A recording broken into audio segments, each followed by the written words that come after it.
In 2009, Representative Mike Bennett from Florida proposed legislation that would require anyone looking to receive unemployment benefits, Medicaid benefits, or food stamps to first submit a urine sample for drug screening. His basis behind the proposed bill was that it would protect the funds for people who really needed it and would safeguard the state from essentially paying for another person's drug. Today I'm going to tell you the two main issues I see with this legislation and one possible solution I think I might have come up with for this problem. The first problem I see with this legislation is obvious Fourth Amendment violations. Fourth Amendment protects people from unreasonable search and seizures and unwarranted search and seizures.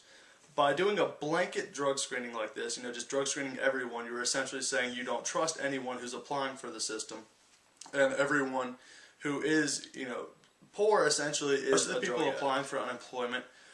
By signing up for unemployment are admitting that they're ready and willing to go back to work, but there simply are no jobs available for them.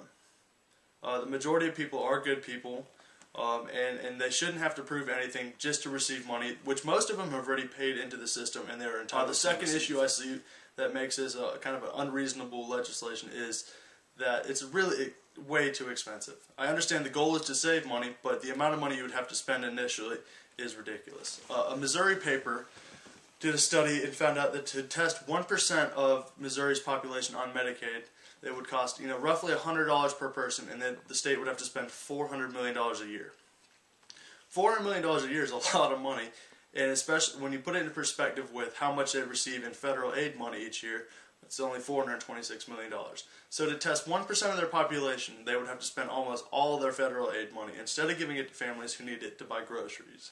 One solution I have for this legislation is to require anyone convicted of a previous past drug offense, whether it be trafficking or just simple possession, anyone with a record of making bad decisions involving drugs, if they want to receive any sort of financial aid, either state or federal, they should have to pass a drug test, and it should be their responsibility to pay for the drug test.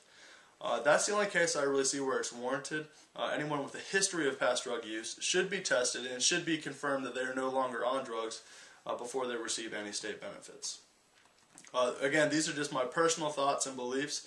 I'd be interested to hear some other people's thoughts on it, but that's how I feel. I feel it's unconstitutional at the time. When I first started making this video, I thought I was going to be completely for drug testing, but after looking into how expensive it is and just really thinking about it, it's completely changed my thoughts on it, and I hope it might have influenced a little bit of your decision. So next time you hear of this legislation being passed around, or if you have to vote on it by any chance, I just want you to really think about some of the obvious implications and kind of the slippery slope it's running as far as people's individual rights and Fourth Amendment rights. Thank you.